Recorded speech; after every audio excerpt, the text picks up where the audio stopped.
leaving everybody with an actionable idea. What can we do? And I'll approach it from two aspects, personal and then sort of socially or politically, about changing people's minds. This is, how do you talk someone out of a crazy belief? And so, I mentioned to you, I got this correspondence with this woman who's got a couple of young kids. They own their own, her and her husband own their own business. He injured his back and then got involved with some opioid painkiller stuff and all that. Anyway, none of that's quite the...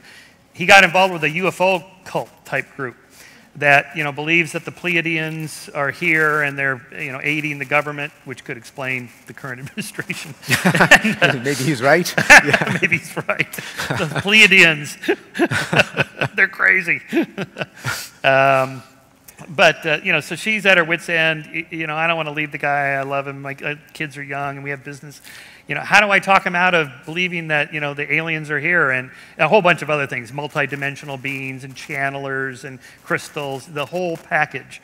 Which is, kind of what I do as my, day job at Skeptic, but it really touches on the whole debiasing literature you summarize in Enlightenment Now. You're at a cocktail party talking to a climate denier or a creationist or an anti-GMO person or whatever. What do you say other than, here are the facts, you should just believe the facts? This isn't going to work for this woman and talking to her husband. He said, you just don't know what I know. Yeah. No, it is I think, an unsolved problem. And I mean, Michael wrote a book called Why People Believe Weird Things. And that was before the events of the last few years. That was what, 1997. 1997. Yeah. And they're still weird. And they're new weird things. I mean, they're the chemtrail people. When you see jets with those contrails behind them in the sky, do you know what those really are? That is the government gassing us all into submission. It's right. And there are people who are serious about this.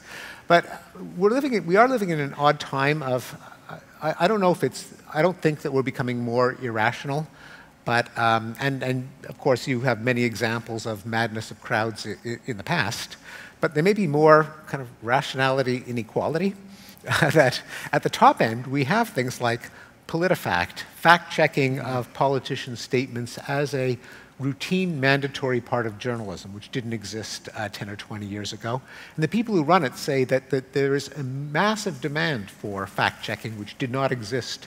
And this was even before Donald Trump was elected, that there's a change in what consumers of journalism expect and what journalists feel that they ought to do.